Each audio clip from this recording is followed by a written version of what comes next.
Boletim do Atlético.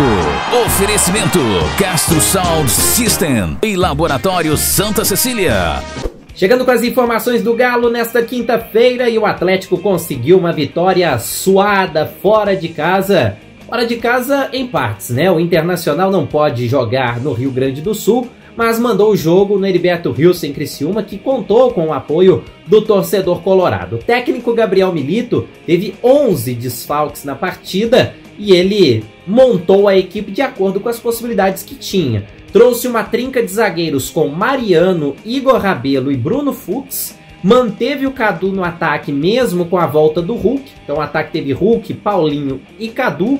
E no meio de campo ele teve o Batalha jogando ao lado do Zaratio, com o Palácios fazendo uma ala e o Scarpa fazendo a outra ala. O Atlético começou o jogo competindo bastante com o Internacional, não teve aquele estilo de jogo de marcação-pressão o tempo todo como foi nas últimas partidas, e o Inter conseguiu aproveitar algumas brechas deixadas pela defesa, mas quando passou desse sistema defensivo do Atlético, o goleiro Matheus Mendes trabalhou muito bem. Um detalhe, aos 20 minutos do primeiro tempo, o Zaratio foi substituído para a entrada do jovem Paulo Vitor, formado na base do Atlético. Muita gente ficou perguntando por que o Zaratio saiu. O Zaratio não alegou nenhum tipo de dor, não recebeu atendimento, ele mesmo disse que não sofreu nada. O Milito explicou na entrevista coletiva e já eu falo sobre, mas antes só terminar de contextualizar a partida, o Galo conseguiu suportar alguns momentos esporádicos de pressão do Internacional, e na volta para o segundo tempo, logo aos 7 minutos, o Cadu fez 1-0 depois de batida de escanteio do Gustavo Scarpa. O Inter empatou de pênalti aos 23, depois de uma falta cometida pelo Igor Rabelo dentro da área. O Alan Patrick bateu, o Matheus Mendes fez uma grande defesa, mas no rebote o meia do Internacional deixou tudo igual. No final do jogo, quando o Inter começou a se lançar muito ao ataque, o Atlético começou a encontrar brechas para contra-atacar. Criou uma chance claríssima com o Paulinho aos 50 minutos e depois, em mais uma jogada pela direita, o Hulk aplicou um drible sensacional para cima do Alan Patrick, cruzou na segunda trave e o Rômulo, garoto da base, fez o gol da vitória no último lance da partida. Rômulo e Cadu, dois garotos formados na base do Atlético, foram os autores dos gols da vitória por 2-1. Lembrando para você que esse boletim é um oferecimento do Laboratório Santa Cecília, desde 1971, cuidando de você e de toda a sua família. Unidades em Lavras e em toda a região. E Castro Sound System, som, alarme, travas, insufilme em geral.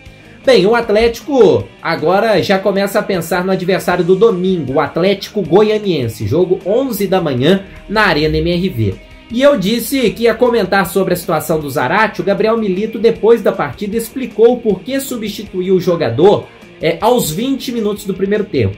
Segundo ele, há 8, 10 partidas, o Zaratio tem jogado no sacrifício, mas com dores na região do pubis, uma espécie de pubalgia. A gente sabe que muitos jogadores de futebol têm esse tipo de lesão no pubis e que é algo crônico, não é algo que se resolve com tratamento, com fisioterapia, apenas são feitos procedimentos para amenizar essas dores, porque não há correção. Então o Zaratio vai ter de conviver com isso até o fim da carreira, praticamente. E o Milito disse que o jogo de ontem, um gramado molhado, estava intensificando essas dores do Zaratio. Ele identificou isso e optou por tirar o jogador para que ele não ficasse com ainda mais dores para o próximo final de semana. Ele disse que vai seguir utilizando o Zaratio normalmente, mas que a minutagem dele em cada jogo vai variar de acordo com o nível dessas dores.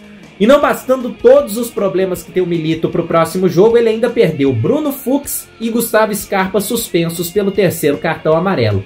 Igor Gomes volta, mas a gente fica no aguardo do departamento médico em relação às situações de Saravia, Maurício Lemos e do próprio Otávio, que iniciou a transição.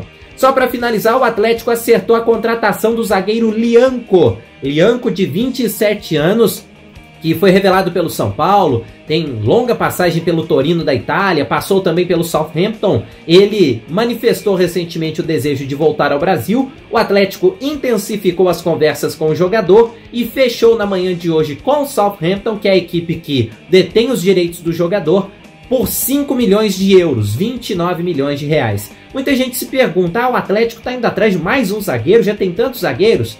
O negócio é que no final do ano os contratos de Maurício Lemos e Igor Rabelo chegam ao fim.